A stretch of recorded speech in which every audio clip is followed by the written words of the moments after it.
Today we're going to be tying this spruce moth. Here's a picture of what they kind of look like.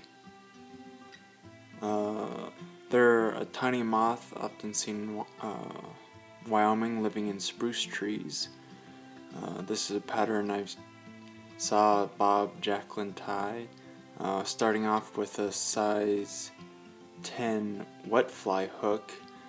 Here I'm just using some tan colored UTC thread. I'm going to lay down a first layer and end with our thread near the eye of the hook.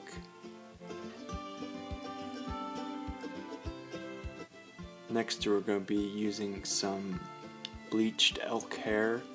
As you can see, want to stack those fibers and then bring a nice clump about a hook's length in front of the eye. We're going to take a couple loose wraps, slowly tighten as we bind down. And then without letting go of the elk hair, we're going to slowly take wraps going backwards to really bind that elk hair down to the shank of the hook, giving us a nice underbody.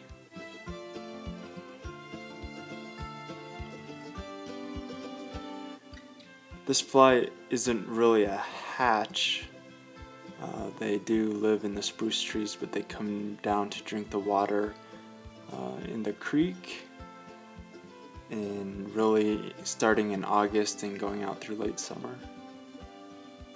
We're going to want to trim off that extra elk hair, leaving kind of a little clump here at the back that will really help our fly float. Can also symbolize an egg sac.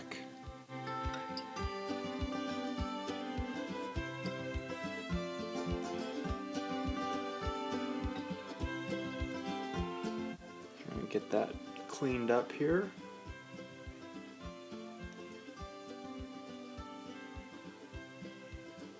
Now here I have a really light done hackle feather here I'm going to be tying in. If you have white hackle, that also works really well. Here I'm using some tan colored dubbing. You want a really nice clump here to cover our elk hair.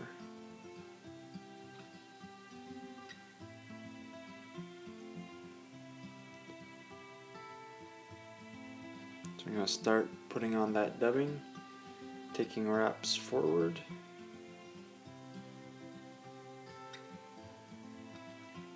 Just before we get back to where we put on our elk hair.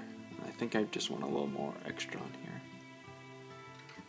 But we do want to leave a little gap before we reach all the way back to where we started to tie in that elk hair.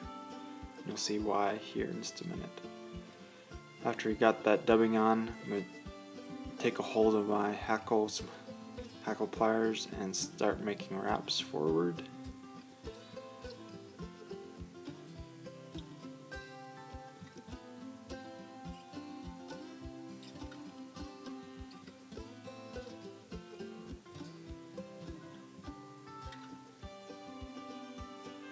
Then I'm just going to bind down that hackle here with a few wraps.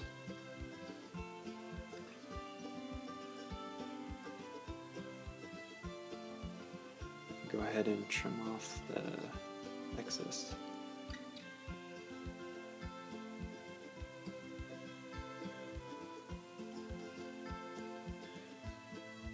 Here's probably the trickiest part. I'm going to go ahead and take all that elk hair we had spun onto the front and pull it back to form the wing of the fly. And I'm also going to form a little bullet head here at the front with the elk hair only on the top of the hook shank. You can see there I just pulled it back, used the thread to form a little bullet head, and then I can shape the elk hair to form a nice pyramid shaped back wing. Go ahead and whip finish the fly. So I'm going to just take off the extra thread here, clean up that bullet head. I'm also going to take my scissors and just cut off the hackle that's here under the body between the hook gap, just so it can ride nice and flat on the water. And take a little head cement to finish.